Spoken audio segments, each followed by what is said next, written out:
नमस्कार स्टूडेंट्स, कैसे हैं आप सब। मैं उम्मीद करती हूँ कि आप सब अच्छे होंगे और आपकी एग्ज़ाम्स की तैयारियाँ भी काफ़ी अच्छी चल रही होंगी। आज हम लेकर आए हैं यूपी डीएलएड फर्स्ट सेमेस्टर के स्टूडेंट्स के लिए क्वेश्चन पेपर, क्योंकि मैं चाहती हूँ कि एग्ज़ाम से पहले वो एक बार देख लें कि जो क्वेश्चन पेपर हैं वो किस तरह के आते हैं, जो क्वेश्चन हैं वो किस तरह के आते हैं। जो आज हमारे पास है वो साइंस का क्वेश्चन पेपर है 2020 का।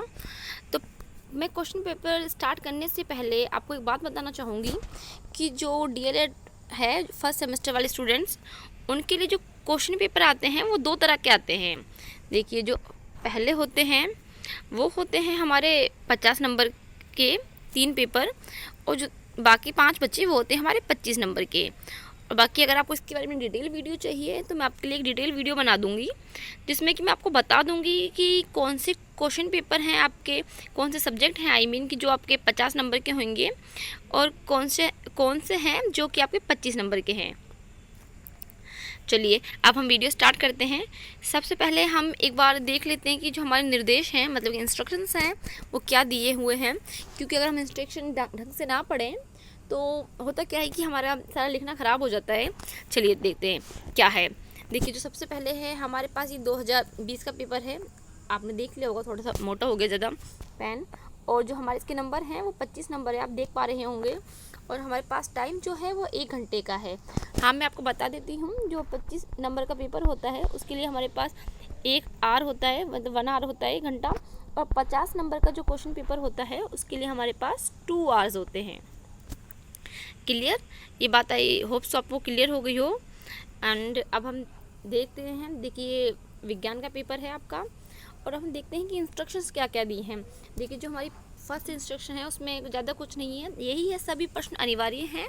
तो इसमें क्या है कि आपके पास बहुत ज़्यादा ऑप्शन नहीं है कि आपको एक, जैसे कि होता है कभी कि 2 क्वेश्चन दिए हुए होते हैं, उसमें होते कोई एक करना है। इसमें आपको सभी करने, जितने भी क्वेश्चन दिए हैं इस क्वेश्चन पेपर में, तो आपको सभी करने हैं। और प्रत्येक प्रश्न के निर्धारित अंक प्रश्न के सम्मुख दिए गए हैं, मतलब जो भी क्वेश्चन है उसके सामने आपके नंबर दिए हैं कि क्वेश्चन कितने नंबर का है।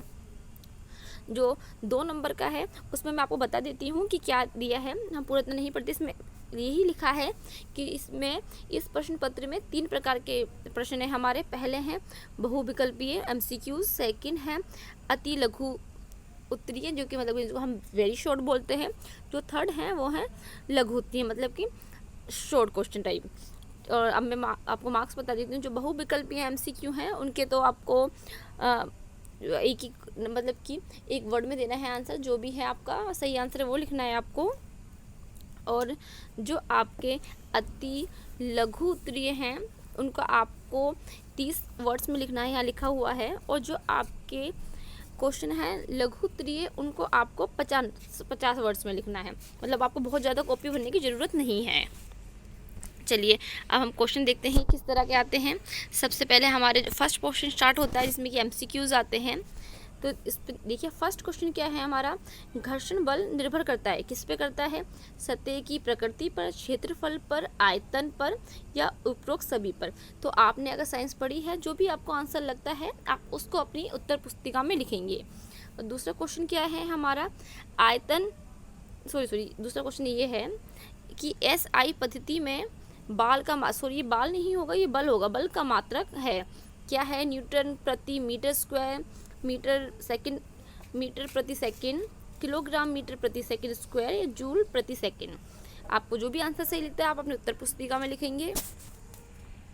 नेक्स्ट क्वेश्चन देखते हैं, थोड़ा सा बड़ा कर देती हूँ कि आप लोगों को साफ से दिखे कि क्या है। क्वेश्चन नंबर 3, बर्तन बनाने वाले कुम्हार की चाक की गति होती है। आपने चाक देखी होगी, जो कुम्हार होता है गोला सा होता है उसके पास, वो घुमाते हैं तो उसकी गति क्या होती है? दोलन गति होती है, 2 सरल रेखीय गति होती है, 3 घूर्णन गति होती है, 4 वृत्तीय गति होती है। जो भी होती है आपको अपनी उत्तर पुस्तिका में लिखना है आंसर। ये हो गया हमारा फर्स्ट पेज। 3 पेज है हमारे क्वेश्चन पेपर के। अब हम आते हैं सेकंड पे। देखिए, क्वेश्चन नंबर 4 क्या है हमारा, आपको साफ दिख रहा होगा, आई होप सो, उम्मीद करती हूँ मैं कि आपको साफ दिख रहा हो। चलिए हमारे 4th क्वेश्चन क्या है। पहले ये मैं जो लाइन बन गई है रेड वाली, इसको इरेज कर देती हूँ क्योंकि साफ नहीं दिख रहा था, इसकी वजह से। चलिए अब हमारा क्वेश्चन नंबर हम 4th पढ़ते हैं। नर तथा मादा युग्मज के युग्मक के युग्मन संयोग की क्रिया को क्या कहते हैं? क्या कहते हैं? परागण कहते हैं, निषेचन कहते हैं, जनन कहते हैं या बीज निर्माण कहते हैं? जो भी है आपको अपने उत्तर पुस्तिका में आंसर लिखना है। क्वेश्चन नंबर 5, निम्नलिखित में से कौन सजीव है? क्या है? मोटर है, केचुआ है, रेलगाड़ी है, साइकिल है। इसका आंसर तो कोई बच्चा भी दे देगा अगर कोई 6th क्लास का बच्चा होगा। चलिए अब आते हम वेरी शॉर्ट क्वेश्चंस पे। जो हमारे वेरी शॉर्ट क्वेश्चन है, इसमें जो पहला क्वेश्चन है वो क्या है? द्विलिंगीय पुष्प किसे कहते हैं? आपको द्विलिंगीय पुष्प की व्याख्या करने की क्या होता है, फिर उसको आपको एक उदाहरण भी देना है। क्वेश्चन नंबर 7 क्या है? वर्धी प्रजनन कायक, जिसको हम कायक प्रावधान भी बोलते हैं, किसे कहते हैं? आपको उदाहरण देना है इसका भी। क्वेश्चन नंबर 8 है, दोलन गति किसे कहते हैं? उदाहरण दीजिए। आपको दोलन गति लिखनी है, पहले डिस्क्राइब करनी है, देन उसका उदाहरण देना है। एक दो जो भी आप दे सकते हैं, इसमें कोई 1 2 का कुछ नहीं है। और आपका 9 क्वेश्चन क्या है? पेशीय बल किसे कहते हैं? आपको उदाहरण देना है।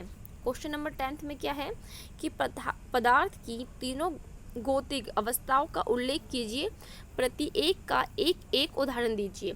आपको जो हमारे पदार्थ हैं जैसे कि ठोस, द्रव्य, गैस, उन सबका लिखना है कि मतलब कि तीनों अवस्थाएं लिखनी है कि क्या क्या होते हैं, और बाकी उन सबका एक उदाहरण देना है। तो देखिए आप जब आप कोई चीज़ पढ़ रहे हैं तो आप ध्यान दीजिए कि उसका उदाहरण आपको याद हो।